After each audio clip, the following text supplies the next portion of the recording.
Hello and welcome to the channel. ನಾನು ರಶ್ಮಿತ್.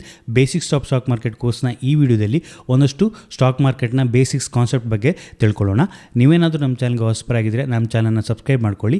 ಅದೇ ರೀತಿ ನಮ್ಮನ್ನು ಇನ್ಸ್ಟಾಗ್ರಾಮ್ ಹಾಗೆ ಟೆಲಿಗ್ರಾಮಲ್ಲಿ ಫಾಲೋ ಮಾಡ್ಬೋದು. ಈ ಎಲ್ಲ ಮಾಹಿತಿ ನಿಮಗೆ ಡಿಸ್ಕ್ರಿಪ್ಷನಲ್ಲಿ ಸಿಗುತ್ತೆ. ಈ ಬೇಸಿಕ್ಸ್ ಆಫ್ ಸ್ಟಾಕ್ ಮಾರ್ಕೆಟ್ ಕೋರ್ಸ್ನ ಕಂಪ್ಲೀಟ್ ವಿಡಿಯೋ ಸೀರೀಸನ್ನು ನೀವು ನಮ್ಮ ಚಾನಲ್ನ basics of stock market course ಎನ್ನುವಂಥ ಪ್ಲೇಲಿಸ್ಟಲ್ಲಿ ಚೆಕ್ ಮಾಡೋದ್ರ ಮೂಲಕ ಈ ಕಂಪ್ಲೀಟ್ ವಿಡಿಯೋ ಸೀರೀಸನ್ನು ನೋಡ್ಬೋದು. ಸೊ ಇವತ್ತಿನ ಈ ವಿಡಿಯೋದಲ್ಲಿ ನಾವು ಸರ್ಕ್ಯೂಟ್ ಫಿಲ್ಟರ್ ಅಂದರೆ ಏನು ಅನ್ನೋದ್ರ ಬಗ್ಗೆ ತಿಳ್ಕೊಳ್ಳೋಣ. ಸೊ ಸರ್ಕ್ಯೂಟ್ ಫಿಲ್ಟರ್ ಅಂದರೆ ಏನು ಅನ್ನೋದನ್ನು ನಾವು ನೋಡೋದಾದರೆ, ಸೊ ಎಕ್ಸ್ಚೇಂಜ್ ಪ್ರತಿಯೊಂದು ಸ್ಟಾಕ್ಗೂ ಒಂದು ಪ್ರೈಸ್ ಬ್ಯಾಂಡನ್ನು ಸೆಟ್ ಮಾಡಿರುತ್ತೆ. ಸೊ ಈ ದಿನ ಈ ಸ್ಟಾಕ್ ಈ ಪ್ರೈಸ್ ಬ್ಯಾಂಡಲ್ಲಿ ಟ್ರೇಡ್ ಮಾಡ್ಬೋದು ಅಂತ. ಸೊ ಪ್ರೈಸ್ ಬ್ಯಾಂಡ್ ಅಂತ ಹೇಳಿದರೆ ಒಂದು ರೇಂಜನ್ನು ಸೆಟ್ ಮಾಡಿರುತ್ತೆ. ಸೊ ಈ ದಿನ ಈ ಸ್ಟಾಕ್ ಈ ರೇಂಜಲ್ಲಿ ಮಾತ್ರ ಟ್ರೇಡ್ ಮಾಡ್ಬೋದು ಅಂತ ಒಂದು ರೇಂಜನ್ನು ಸೆಟ್ ಮಾಡಿರುತ್ತೆ. ಸೊ ತುಂಬ ದೊಡ್ಡ ಪ್ರೈಸ್ ಫ್ಲಕ್ಚುಯೇಷನ್, ಅದೇ ರೀತಿ ಪ್ರೈಸನ್ನು ಮ್ಯಾನಿಪುಲೇಟ್ ಮಾಡುವ ಕಾರಣದಿಂದ ಸೊ ಈ ರೇಂಜನ್ನು ಒಂದು ಸೆಟ್ ಮಾಡಿರ್ತಾರೆ. ಇದನ್ನು ನಾವು ಸರ್ಕ್ಯೂಟ್ ಫಿಲ್ಟರ್ ಅಂತ ಕರಿಬೋದು. ಸೊ ಯಾವುದೊಂದು ಸ್ಟಾಕ್ ಒಂದು ರ್ಯಾಂಡಮ್ ಆಗಿ ತುಂಬ ಅಪ್ ಮೂವನ್ನು ಕೊಡ್ಬೋದು ಅಥವಾ ರ್ಯಾಂಡಮ್ ಆಗಿ ತುಂಬ ಡೌನ್ ಮೂವನ್ನು ಕೊಡುವಂಥ ಸಾಧ್ಯತೆ ಇದೆ, ತುಂಬ ಪ್ರೈಸ್ ಫ್ಲಕ್ಚುಯೇಷನ್ ಆಗುವಂಥ ಸಾಧ್ಯತೆ ಇದೆ. ಸೊ ಆ ರೀಸನ್ನಿಂದ ಒಂದು ರೇಂಜನ್ನು ಸೆಟ್ ಮಾಡಿರ್ತಾರೆ. ಸೊ ಈ ದಿನ ಈ ಸ್ಟಾಕ್ ಈ ರೇಂಜಲ್ಲಿ ಟ್ರೇಡ್ ಮಾಡ್ಬೋದು, ಈ ರೇಂಜ್ಗಿಂತ ಜಾಸ್ತಿ ಅಥವಾ ಕಡಿಮೆ ಟ್ರೇಡ್ ಮಾಡಲಿಕ್ಕೆ ಸಾಧ್ಯ ಇಲ್ಲ ಅಂತ ಒಂದು ಎಕ್ಸ್ಚೇಂಜ್ ಒಂದು ರೇಂಜನ್ನು ಸೆಟ್ ಮಾಡಿರುತ್ತೆ. ಸೊ ಇದನ್ನು ನಾವು ಸರ್ಕ್ಯೂಟ್ ಫಿಲ್ಟರ್ ಅಂತ ಕರಿತೀವಿ. ಇಲ್ಲಿ ನಾವು ಅಪ್ಪರ್ ಸರ್ಕ್ಯೂಟ್ ಮತ್ತು ಲೋವರ್ ಸರ್ಕ್ಯೂಟ್ ಅಂತ ಎರಡು ವಿಧವನ್ನು ನೋಡ್ಬೋದು. ಅಪ್ಪರ್ ಸರ್ಕ್ಯೂಟ್ ಅಂತ ಹೇಳಿದ್ರೆ ಯಾವುದೊಂದು ಸ್ಟಾಕ್ ಮ್ಯಾಕ್ಸಿಮಮ್ ಇಷ್ಟು ಹೈಯನ್ನು ಈ ದಿನ ಮಾಡ್ಬೋದು ಅಂತ ಇರುತ್ತೆ.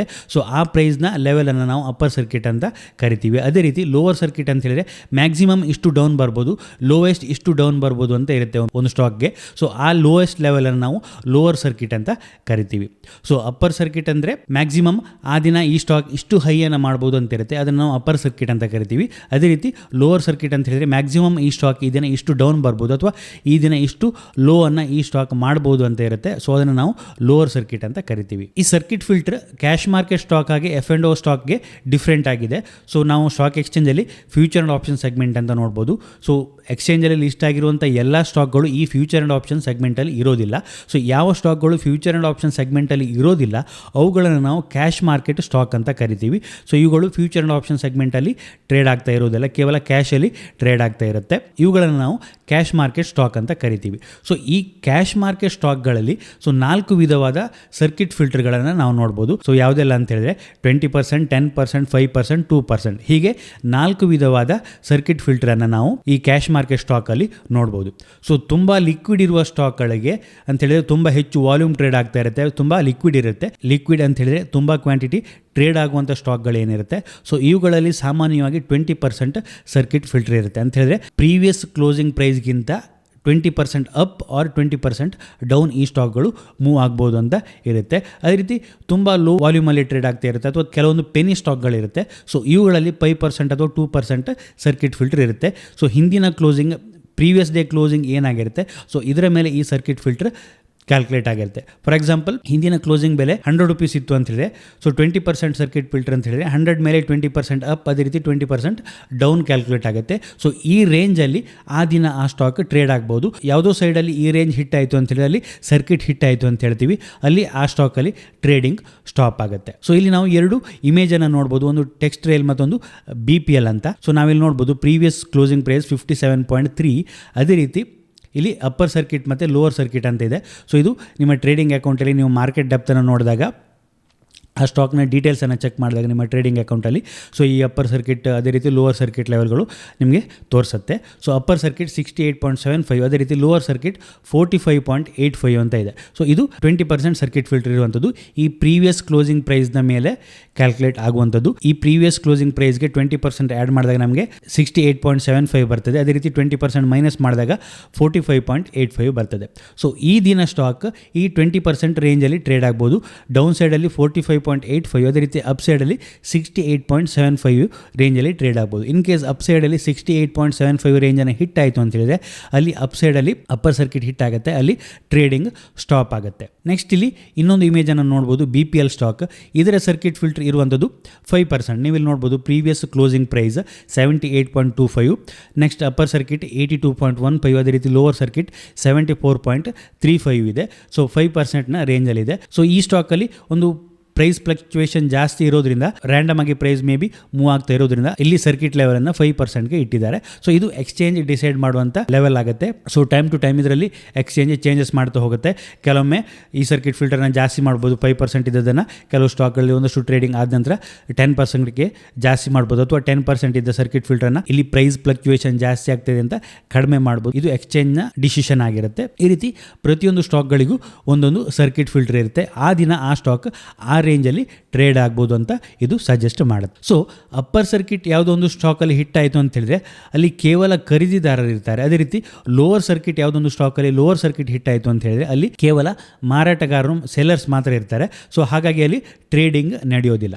ಸೊ ನಿಮ್ಗೆ ಗೊತ್ತಿರ್ಬೋದು, ಸೊ ಯಾವುದೊಂದು ಸ್ಟಾಕಲ್ಲಿ ಟ್ರೇಡಿಂಗ್ ನಡಿಬೇಕು ಅಂತ ಹೇಳಿದ್ರೆ ಅಲ್ಲಿ ಬೈಯರ್ ಮತ್ತು ಸೆಲ್ಲರ್ ಇರಬೇಕಾಗತ್ತೆ. ಯಾರು ಬೈ ಮಾಡ್ತಾರೆ ಅವರಿಗೆ ಸೆಲ್ ಮಾಡೋರು ಇರಬೇಕಾಗುತ್ತೆ. ಇದೇ ರೀತಿ ಯಾರು ಸೆಲ್ ಮಾಡ್ತಾರೆ ಅವರಿಂದ ಬೈ ಮಾಡೋರು ಇರಬೇಕಾಗತ್ತೆ.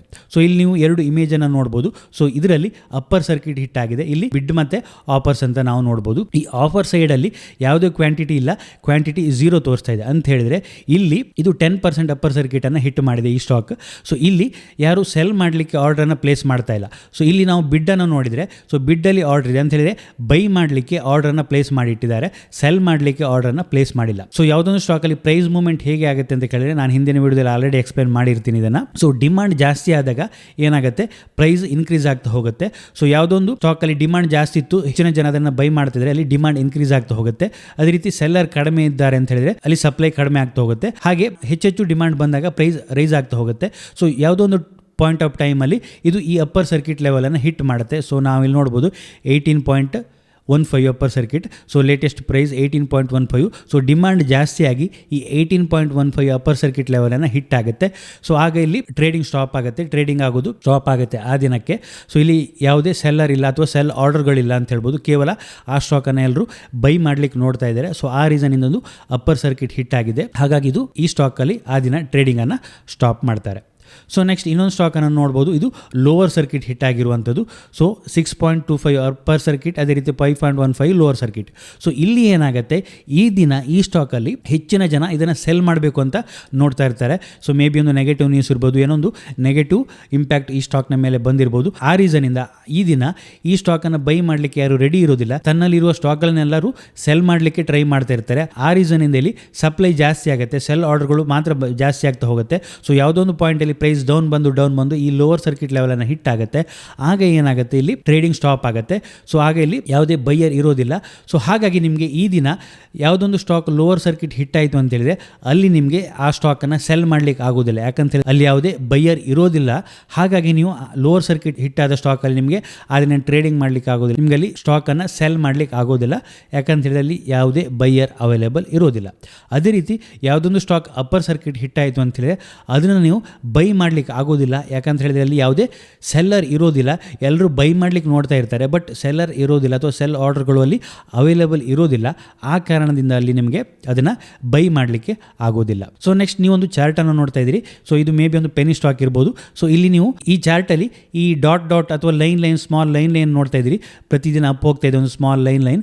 ಇದೆಲ್ಲವೂ ಅಪ್ಪರ್ ಸರ್ಕಿಟ್ ಹಿಟ್ ಆಗಿರುವಂಥದ್ದು. ಅದೇ ರೀತಿ ಇಲ್ಲಿ ಈ ಡಾಟ್ ಲೈನ್ಗಳು ಡೌನ್ ಬರ್ತಾ ಇದೆ. ಸೊ ಇದೆಲ್ಲವೂ ಲೋವರ್ ಸರ್ಕಿಟ್ ಹಿಟ್ ಆಗುವಂಥದ್ದು. ಈ ಡಾಟ್ ಏನು ನೋಡ್ತಾ ಇದ್ದೀರಿ, ಇದು ಓಪನ್ ಆಗುವಾಗಲೇ ಅಪ್ಪರ್ ಸರ್ಕಿಟ್ ಹಿಟ್ ಆಗಿರುವಂಥದ್ದು. ಅಪ್ ಸೈಡಲ್ಲಿ ಈ ಡಾಟ್ ಅನ್ನು ನೀವೇ ನೋಡ್ತಾ ಇದ್ದೀರಿ. ಸೊ ಅಪ್ಪರ್ ಸೈಡಲ್ಲಿ ಈ ಡಾಟ್ಗಳು ಅಪ್ ಮೂವ್ ಅನ್ನು ಕೊಡ್ತಾ ಇದೆ. ಇಮಿಡಿಯೇಟ್ಲಿ ಸ್ಟಾಕ್ ಓಪನ್ ಆಗ್ತಿರುವಾಗಲೇ ಡಿಮಾಂಡ್ ಜಾಸ್ತಿ ಆಗಿ ಅಪ್ಪರ್ ಸರ್ಕಿಟ್ ಲೆವೆಲ್ ಅನ್ನ ಪ್ರೈಸ್ ಹಿಟ್ ಆಗುತ್ತೆ. ಹಾಗಾಗಿ ಓಪನ್ ಆಗುವಾಗಲೇ ಇಲ್ಲಿ ಅಪ್ಪರ್ ಸರ್ಕಿಟ್ ಹಿಟ್ ಆಗುತ್ತೆ. ಆ ದಿನಲ್ಲಿ ಯಾವುದೇ ಟ್ರೇಡಿಂಗ್ ನಡೆಯೋದಿಲ್ಲ. ನೆಕ್ಸ್ಟ್ ಡೇ ಓಪನ್ ಆಗುವಾಗ ಕೂಡ ಇದು ಅಪ್ಪರ್ ಸರ್ಕಿಟ್ ಅನ್ನು ಹಿಟ್ ಮಾಡಿಕೊಂಡೇ ಓಪನ್ ಆಗ್ತಾ ಇದೆ. ಸೊ ಆ ರೀಸನ್ ಇಂದ ಇಲ್ಲಿ ಡಾಟ್ ಬಂದಿರುವಂಥದ್ದು. ಅದೇ ರೀತಿ ಡೌನ್ ಸೈಡಲ್ಲಿ ನೀವು ಇಲ್ಲಿ ಡೌನ್ ಸೈಡ್ ಡಾಟ್ ಬಂದಿರುವಂಥದ್ದು. ಇದು ಓಪನ್ ಆಗುವಾಗಲೇ ಡೌನ್ ಸೈಡ್ ಸರ್ಕಿಟ್ ಲೆವೆಲ್ಗೆ ಓಪನ್ ಆಗುವಂಥದ್ದು ಹೈ ಸೆಲ್ಲಿಂಗ್ ಪ್ರೆಷರಿಂದ. ಅದೇ ರೀತಿ ಬೇರೆ ದಿನ ನೀವು ನೋಡ್ಬೋದು, ಇಲ್ಲಿ ಹೈ ಓಪನ್ ಆಗುತ್ತೆ, ಡೌನ್ ಸೈಡ್ ಬಂದಿದೆ, ಇದು ಲೋವರ್ ಸರ್ಕಿಟ್ ಹಿಟ್ ಆಗುತ್ತೆ. ಓಪನ್ ಆಗುವಾಗ ಹೈಯಲ್ಲಿ ಓಪನ್ ಆಗುತ್ತೆ. So next high selling pressure ಬಂದು ಲೋವರ್ ಸರ್ಕಿಟ್ ಹಿಟ್ ಆಗುತ್ತೆ. ಸೊ ಈ ರೀತಿ ನೀವು ಚಾರ್ಟನ್ನು ನೋಡಿದಾಗ ಯಾವ ಸ್ಟಾಕ್ಗಳಲ್ಲಿ ಈ ರೀತಿ upper circuit lower circuit hit ಆಗ್ತಾ ಇರುತ್ತೆ, ಸೊ ಅವುಗಳನ್ನು ಟ್ರೇಡ್ ಮಾಡಲಿಕ್ಕೆ ಹೋಗಬೇಡಿ. ಅವುಗಳಲ್ಲಿ ಪ್ರೈಸ್ ಫ್ಲಕ್ಚುಯೇಷನ್ ಜಾಸ್ತಿ ಇರುತ್ತೆ ಅಥವಾ ಪ್ರೈಸನ್ನು ಒಂದು ಆರ್ಟಿಫಿಷಿಯಲ್ ಆಗಿ ಮ್ಯಾನಿಪುಲೇಟ್ ಮಾಡುವಂಥ ಚಾನ್ಸಸ್ ಇರುತ್ತೆ. ಯಾವುದೊಂದು ಪೆನಿ ಸ್ಟಾಕ್ ಇರ್ಬೋದು, ಸ್ಮಾಲ್ ಪ್ರೈಸ್ನ ಸ್ಟಾಕ್ ಇರ್ಬೋದು, ಅವುಗಳಲ್ಲಿ ಟ್ರೇಡಿಂಗ್ ಮಾಡಬೇಡಿ. ಸೊ ಈ ರೀತಿ ಕಂಟಿನ್ಯೂಸ್ ಆಗಿ ಅಪ್ಪರ್ ಆ್ಯಂಡ್ ಲೋವರ್ ಸರ್ಕಿಟಲ್ಲಿ ಓಪನ್ ಆಗ್ತಾ ಇರುವಂಥ ಸ್ಟಾಕ್ಗಳನ್ನು ನೀವು ಅವಾಯ್ಡ್ ಮಾಡೋದು ಬೆಟರ್ ಆಗುತ್ತೆ. ಸೊ ನಾರ್ಮಲಿ ಈ ರೀತಿ ಆಗುವಂಥದ್ದು ಯಾವುದೊಂದು ಪೆನಿ ಸ್ಟಾಕ್ಗಳಲ್ಲಿ ಈ ರೀತಿ ಆಗುವಂಥ ಸಾಧ್ಯತೆ ಇರುತ್ತೆ. ಸೊ ನೆಕ್ಸ್ಟ್ ಎಫ್&ಓ ಸ್ಟಾಕ್ಗಳಲ್ಲಿ ಸ್ಟಾಕ್ಗಳು ಅಂತ ಹೇಳಿದ್ರೆ ನಾನು ಆಗಲೇ ಹೇಳಿದಾಗೆ ಫ್ಯೂಚರ್ ಆ್ಯಂಡ್ ಆಪ್ಷನ್ ಸೆಗ್ಮೆಂಟಲ್ಲಿ ಟ್ರೇಡ್ ಆಗುವಂಥ ಸ್ಟಾಕ್ಗಳು. ಸೊ ಇವುಗಳಲ್ಲೂ ಸಹ ಸರ್ಕಿಟ್ ಫಿಲ್ಟರ್ ಇರುತ್ತೆ, ಬಟ್ ಈ ಸರ್ಕಿಟ್ ಫಿಲ್ಟರ್ಗಳು ನಮಗೆ ನೋಟಿಸ್ ಆಗೋದಿಲ್ಲ. ಸೊ ಇದನ್ನು ನಾವು ಡೈನಾಮಿಕ್ ಸರ್ಕಿಟ್ ಫಿಲ್ಟರ್ ಅಂತ ಕರಿತೀವಿ. ಸೊ ಈ ಎಫ್&ಓ ಸೆಗ್ಮೆಂಟಲ್ಲಿ ಯಾವ ಸ್ಟಾಕ್ಗಳೆಲ್ಲ ಟ್ರೇಡ್ ಆಗುತ್ತೆ, ಸೊ ಇವುಗಳಲ್ಲಿ ಫಸ್ಟ್ ಸರ್ಕಿಟ್ ಫಿಲ್ಟರ್ ಇರುವಂಥದ್ದು 10%. ಈ ಸೆಗ್ಮೆಂಟಲ್ಲಿ ಯಾವೆಲ್ಲ ಸ್ಟಾಕ್ಗಳು ಟ್ರೇಡ್ ಆಗುತ್ತೆ ಇವುಗಳಿಗೆ ಫಸ್ಟ್ ಫಿಲ್ಟರ್ ಇರುವಂಥದ್ದು 10% ಸರ್ಕಿಟ್ ಫಿಲ್ಟರ್ ಇರುತ್ತೆ. ಫಾರ್ ಎಕ್ಸಾಂಪಲ್ ಯಾವುದೊಂದು ಸ್ಟಾಕ್ ಓಪನ್ ಆದಮೇಲೆ 10% ಅಪ್ ಮೂವ್ ಕೊಡ್ತು ಅಂತ ಹೇಳಿದ್ರೆ ಫಸ್ಟ್ ಸರ್ಕಿಟ್ ಫಿಲ್ಟರ್ ಹಿಟ್ ಆಗುತ್ತೆ. ಬಟ್ ಇಲ್ಲಿ ಏನಾಗುತ್ತೆ, ಟ್ರೇಡಿಂಗ್ ಕ್ಯಾಶ್ ಮಾರ್ಕೆಟ್ನ ಸ್ಟಾಕ್ನ ಹಾಗೆ ಇಲ್ಲಿ ಟ್ರೇಡಿಂಗ್ ಸ್ಟಾಪ್ ಆಗಲ್ಲ.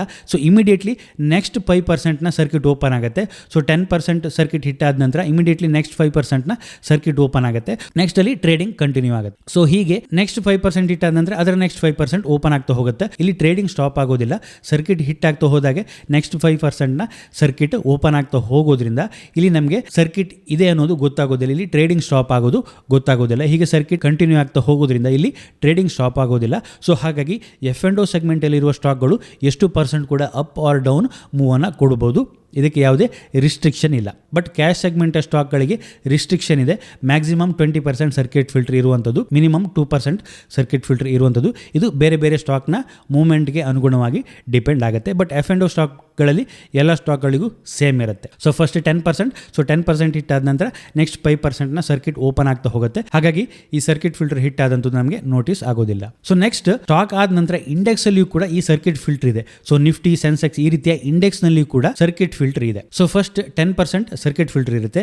ಅದಾದ ನಂತರ 5% ಸರ್ಕಿಟ್ ಫಿಲ್ಟರ್, ನೆಕ್ಸ್ಟ್ 5%, ಹೀಗೆ ಒಟ್ಟು 20%ನ ಸರ್ಕಿಟ್ ಫಿಲ್ಟರ್ ಇರುತ್ತೆ. ಸೊ ಒಂದು ಸೈಡ್ ಒಂದು ದಿನ 20% ಮ್ಯಾಕ್ಸಿಮಮ್ ಮೂವ್ ಆಗ್ಬೋದು ಇಂಡೆಕ್ಸ್. ಸೊ ಇದಕ್ಕೆ ಬೇರೆ ಬೇರೆ ಟೈಮಿಂಗ್ ಇದೆ. ಯಾವ್ಯಾವ ಟೈಮಲ್ಲಿ ಎಷ್ಟು % ಸರ್ಕಿಟ್ ಹಿಟ್ ಆದರೆ ಏನೇನು ಆಗುತ್ತೆ ಅಂತ ಇದು ಸ್ಪೆಸಿಫಿಕ್ ಆಗಿ ಇಂಡೆಕ್ಸ್ಗೆ ರೂಲ್ಸ್ ಇರುವಂಥದ್ದು. ಇಲ್ಲಿ ನಾವು ನೋಡ್ಬೋದು 10% ಟ್ರಿಗರ್ ಲಿಮಿಟ್ ಅಂತ ಇದೆ. ಬಿಫೋರ್ 1 PM, ಸೊ 1 ಗಂಟೆ ಒಳಗಡೆ ಇನ್ ಕೇಸು ಈ 10% ಸರ್ಕಿಟ್ ಫಿಲ್ಟರ್ ಹಿಟ್ ಆದರೆ ಸೊ ಮಾರ್ಕೆಟನ್ನು 45 ನಿಮಿಷಗಳ ಕಾಲ ಟ್ರೇಡಿಂಗನ್ನು ಸ್ಟಾಪ್ ಮಾಡ್ತಾರೆ. ಇಲ್ಲಿ ಮಾರ್ಕೆಟನ್ನು ಕ್ಲೋಸ್ ಮಾಡ್ತಾರೆ 45 ಮಿನಿಟ್ಗಳ ಕಾಲ. ಸೊ ನೆಕ್ಸ್ಟ್ 45 ಮಿನಿಟ್ ಆದ ನಂತರ ಒಂದು 15 ಮಿನಿಟ್ ಪ್ರೀ ಓಪನಿಂಗ್ ಟೈಮನ್ನು ಕೊಟ್ಟು ನೆಕ್ಸ್ಟ್ ಮಾರ್ಕೆಟನ್ನು ರೀಓಪನ್ ಮಾಡ್ತಾರೆ. ಫಾರ್ ಎಕ್ಸಾಂಪಲ್ ನಿಫ್ಟಿ 10 o'clockಗೆ 10% ಅಪ್ಪರ್ ಸರ್ಕಿಟನ್ನು ಹಿಟ್ ಮಾಡೋದು ಅಂತ ಹೇಳಿದ್ರೆ ಅಲ್ಲಿ ಟ್ರೇಡಿಂಗನ್ನು ಸ್ಟಾಪ್ ಮಾಡ್ತಾರೆ. 45 ಮಿನಿಟ್ ಟ್ರೇಡಿಂಗನ್ನು ಸ್ಟಾಪ್ ಮಾಡ್ತಾರೆ. ಸೊ 45 ಮಿನಿಟ್ ಆದ ನಂತರ ಒಂದು 15 ಮಿನಿಟ್ ಪ್ರೀ ಓಪನಿಂಗ್ ಸೆಷನನ್ನು ಇಟ್ಟು ನೆಕ್ಸ್ಟ್ 11 o'clockಗೆ ಮಾರ್ಕೆಟನ್ನು ರೀಓಪನ್ ಮಾಡ್ತಾರೆ. ಅದೇ ರೀತಿ ಈ 10% ಸರ್ಕಿಟ್ ಫಿಲ್ಟರ್ 1 ಗಂಟೆ ಮೇಲೆ 2 ಗಂಟೆ 30 ನಿಮಿಷದ ಒಳಗೆ ಹಿಟ್ ಆಯಿತು ಅಂತ ಹೇಳಿದ್ರೆ ಅಲ್ಲಿ ಕೇವಲ 15 ಮಿನಿಟ್ ಮಾತ್ರ ಹಾಲ್ಟ್ ಮಾಡ್ತಾರೆ, ಟ್ರೇಡಿಂಗನ್ನು ಹಾಲ್ಟ್ ಮಾಡ್ತಾರೆ 15 minute. So next 15 minute pre opening ಸೆಷನನ್ನು ಕೊಟ್ಟು ಮಾರ್ಕೆಟನ್ನು ರೀಓಪನ್ ಮಾಡ್ತಾರೆ. ಅದೇ ರೀತಿ 2:30 ನಂತರ ಈ 10% ಸರ್ಕಿಟ್ ಹಿಟ್ ಆಯಿತು ಅಂತ ಹೇಳಿದ್ರೆ ಅಲ್ಲಿ ಟ್ರೇಡಿಂಗನ್ನು ಹಾಲ್ಟ್ ಮಾಡೋದಿಲ್ಲ, ಟ್ರೇಡಿಂಗ್ ಕಂಟಿನ್ಯೂ ಆಗ್ತಾ ಹೋಗುತ್ತೆ. ಸೊ ನೆಕ್ಸ್ಟ್ ಇರುವಂಥ ಸರ್ಕಿಟ್ ಲಿಮಿಟ್ 15%. ಇನ್ ಕೇಸ್ 1 ಗಂಟೆ ಮುಂಚೆ ಈ 15% ಸರ್ಕಿಟ್ ಹಿಟ್ ಆಯಿತು, ಫಸ್ಟ್ 10% ಹಿಟ್ ಆಗುತ್ತೆ. ಅದಾದ ನಂತರ ಇಮಿಡಿಯೇಟ್ಲಿ ನೆಕ್ಸ್ಟ್ ಓಪನ್ ಆದಾಗ ಈ 15% ಸರ್ಕಿಟ್ಗೆ ನೆಕ್ಸ್ಟ್ 5% ಸರ್ಕಿಟ್ ಹಿಟ್ ಆಗುತ್ತೆ ಅಂತ ಹೇಳಿದ್ರೆ ಆಗ 1 ಗಂಟೆ 45 ನಿಮಿಷ ಟ್ರೇಡಿಂಗನ್ನು ಸ್ಟಾಪ್ ಮಾಡ್ತಾರೆ. ಸೊ 1 ಗಂಟೆ ಮುಂಚೆ ಈ 15% ಸರ್ಕಿಟ್ ಹಿಟ್ ಆಯಿತು ಅಂತ ಹೇಳಿದ್ರೆ 1 ಗಂಟೆ 45 ನಿಮಿಷ ಟ್ರೇಡಿಂಗನ್ನು ಸ್ಟಾಪ್ ಮಾಡ್ತಾರೆ. ನೆಕ್ಸ್ಟ್ 15 ಮಿನಿಟ್ ಪ್ರೀ ಓಪನಿಂಗನ್ನು ಕೊಟ್ಟು ಮಾರ್ಕೆಟನ್ನು ಓಪನ್ ಮಾಡ್ತಾರೆ.